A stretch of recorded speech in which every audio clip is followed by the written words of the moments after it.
Hi friends, வாழ்க வளமுடனுங்க. இன்றைக்கி தோட்டத்துக்கு ஈவினிங் போயிருந்தேன். கத்திரிக்காய் செடிக்கு எல்லாத்துக்கும் தண்ணி போட்டு காய்ங்க கொஞ்சம் இருந்தது. சரி பறிச்சிடலாம் அப்படின்ட்டு எல்லாத்தையும் பறிக்க ஆரம்பிச்சிட்டேன். இந்த சைஸை விட இன்னும் பெருசாகவே வரும். நான் சரி ஓகே பறிச்சிடலாம் அப்படின்ட்டு எல்லாத்தையும் பறிச்சிட்டேன். ஒரு 1.5 கிலோ அளவுக்கு கிடச்சிது காய்ங்க. பிஞ்செல்லாம் கூட பறிச்சிட்டேங்க. ரொம்ப வெயில் அதிகமாக இருக்குது. எவ்வளோ முள் பாருங்களேன், பறிக்கவே முடியல எனக்கு.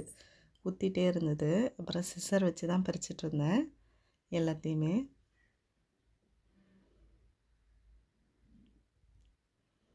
இதுவும் எவ்வளோ பெரிய காய் பாருங்களேன், சூப்பராக இருக்குல்ல, அழகாக இருக்குது பாருங்களேன், குண்டு குண்டுன்னு. என்ன தான் நம்ம கடையில் வாங்கி செய்தாலும் நம்ம செடியில் நம்ம வச்சு அதை எடுத்து சாப்பிட்றதுன்றது உண்மையாகவே ரொம்ப மகிழ்ச்சியாக இருக்குதுங்க. எந்த ஒரு கெமிக்கல் உரமும் கிடையாது, நம்ம மண்புழு உரம் தான் போடுறதில்ல.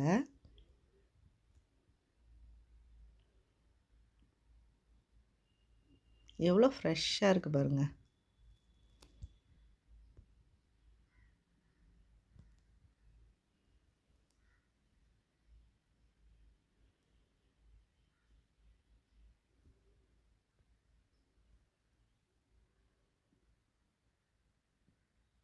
இவ்வளோ காய் கிடச்சிது, அழகாக இருக்குது இல்லைங்க. பாய், நெக்ஸ்ட் வீடியோ பார்க்கலாம்.